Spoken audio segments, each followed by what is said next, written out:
దేశంలోనే ప్రతిష్టాత్మక green ammonia project Kakinada నగరానికి రావడంతో అది తమ ఘనతే అంటూ కూటమి ప్రభుత్వం ప్రచారం చేసుకుంటోంది. దీంతో దేశం ఫోకస్ అంతా కాకినాడ వైపు పడింది.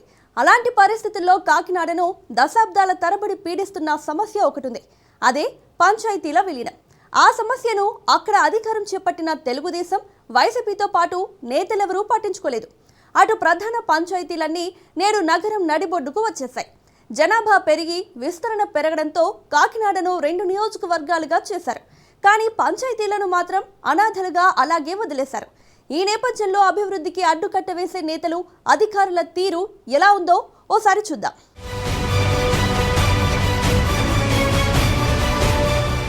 పంచాయతీలను విలీనం చేయకపోవడానికి ప్రధాన కారణం రాజకీయ నిరుద్యోగమే అంటున్నారు. ఎందుకంటే ఇప్పుడు 11 పంచాయతీలను విలీనం చేస్తే సర్పంచులు, వార్డు మెంబర్లు, వారిని నమ్ముకున్న చోటామోటా నేతలు, కాంట్రాక్టర్లు ఇలా ఎవరికీ పని లేకుండా పోతుంది. ఇక్కడ ఒక పార్టీయే కాదు, 5 పార్టీలు ఉన్నాయి. తెలుగుదేశం, జనసేన, వైసీపీ, బీజేపీ, కాంగ్రెస్ ఇలా ప్రతి పార్టీ నుంచి అందరూ ఆశపడుతుంటారు. వీళ్ళందరూ పదవులు కోల్పోయి రోడ్డున పడతారు. చివరికి 11 మంది కార్పొరేటర్లు మాత్రమే ఉంటారు. అప్పుడు అనాథలుగా మిగిలిపోయిన నేతలందరికీ పార్టీలో ప్రాధాన్యం కల్పించాలి. అది పెద్ద తలనొప్పిగా మారుతుంది. అందుకే ఎందుకొచ్చిన గొడవని పార్టీలు నోరు మెదపడం లేదనే విమర్శలు ఉన్నాయి. అటు కార్పొరేషన్లో కలవక, ఇటు పంచాయతీలో నిధుల్లేక, ఏళ్ల తరబడి అభివృద్ధికి నోచుకోక ఓట్లు వేసి వీరిని గెలిపించిన ప్రజలు మాత్రం గొల్లుమంటున్నారు.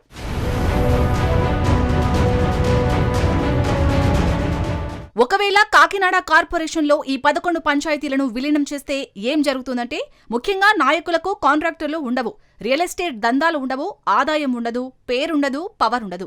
అందరూ మేయర్కి తల వంచి పనిచేయాలి. ఆ మేయర్ ఒక పార్టీకి చెందిన వ్యక్తి అయితే మిగిలిన వాళ్ళు 5 ఏళ్లు గోళ్లు గీలుకుంటూ కూర్చోవాలి.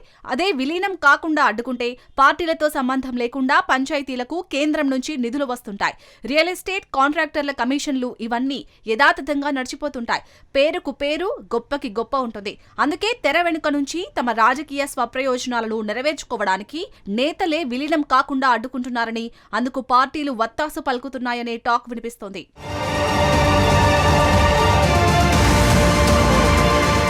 ప్రస్తుతం కాకినాడ సిటీ ఎమ్మెల్యేగా టీడీపీ నుంచి గెలిచిన వనమాడి కొండబాబు ఉన్నారు. కాకినాడ రూరల్ ఎమ్మెల్యేగా జనసేన నుంచి గెలిచిన పంతం నానాజీ ఉన్నారు. కొండబాబు సీనియర్ అయితే నానాజీ జూనియర్. ఒకవైపు నుంచి పంచాయతీ ఎన్నికలకు సమయం దగ్గర పడుతోంది.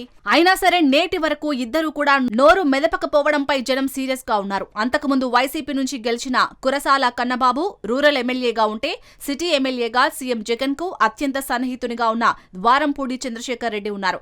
వీరిద్దరూ నాడు పార్టీలో అధికార దురంధరులే అని చెప్పాలి. ఎందుకంటే ఎమ్మెల్యే కన్నబాబు మంత్రిగా 2.5 ఏళ్లు పనిచేశారు. ఇక చంద్రశేఖరారెడ్డి ఎంత చెబితే అంతన్నట్టుగా ఉండేది. అయినా సరే ఇద్దరూ విలీనం సమస్యని పక్కన పెట్టేశారనే విమర్శలు ఉన్నాయి. పైన చెప్పుకున్నట్టు అందరూ అందరే, దొందు దొందే అంటున్నారు.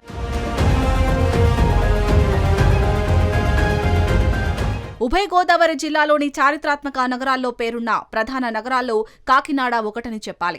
ముఖ్యంగా బ్రిటిష్, కెనడా, డచ్, పోర్చుగీస్ వారందరూ పరిపాలించిన నగరం. అందుకు సాక్ష్యాలుగా వారు కట్టిన చర్చ్లు, స్కూల్స్, బిల్డింగ్లు నేటికి అలానే ఉన్నాయి. అంతేకాదు ప్రతిష్టాత్మకమైన ప్రభుత్వ ఇంజనీరింగ్, మెడికల్ కాలేజీలు, Andhra polytechnic, girls polytechnic, Pithapuram రాజావారి ప్రభుత్వ డిగ్రీ కాలేజీ ఇలా చెప్పుకుంటూ పోతే చాలా చరిత్ర ఉంది.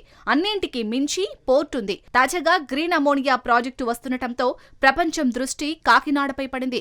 ఇంతటి ఘన చరిత్ర కలిగి 5 లక్షల జనాభా కలిగి అభివృద్ధిలో దూసుకుపోతున్న కాకినాడ నగరానికి మాయని మచ్చల పంచాయతీల విలీనం సమస్య మారింది. ఇది దశాబ్ద కాలంగా నలుగుతోంది. కొన్ని పంచాయతీలైన రమణయ్యపేట, పోర్టుకి దగ్గరగా ఉన్న వాకలపూడి, ఇంకా వలసపాకల, ఇంద్రపాలెం, సర్పవరం లాంటివి కార్పొరేషన్లో కలపాలని భావించిన కోర్టులకు వెళ్లడంతో కేసు పెండింగ్ పడిపోయింది. పలుచోట్ల అధికారులే పరిపాలనా విధులు నిర్వర్తించడం విశేషం.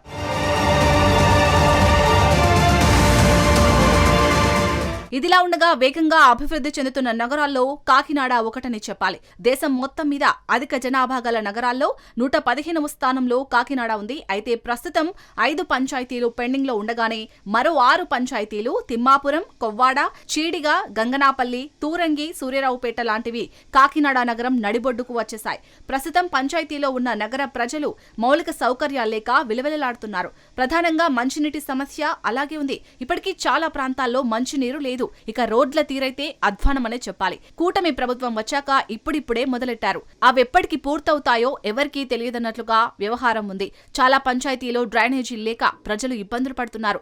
చాలా చోట్ల 3 ఫేజ్ కరెంటు లేక సింగిల్ ఫేజ్ మీద ఇళ్లలో సామాన్లు కాలిపోయి ప్రజలు గొల్లుమంటున్నారు.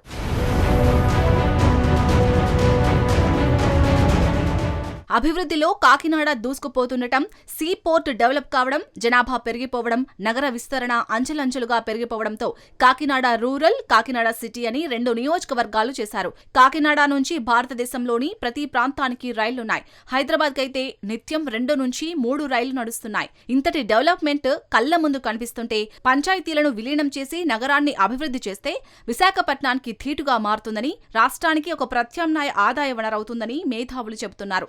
ఇక గ్రీన్ అమోనియా ప్రాజెక్టుతో వచ్చిన పేరు సార్థకం కావాలంటే పంచాయతీల విలీనం ఒక్కటే మార్గమని అందరూ ముక్తకంఠంతో చెబుతున్నారు.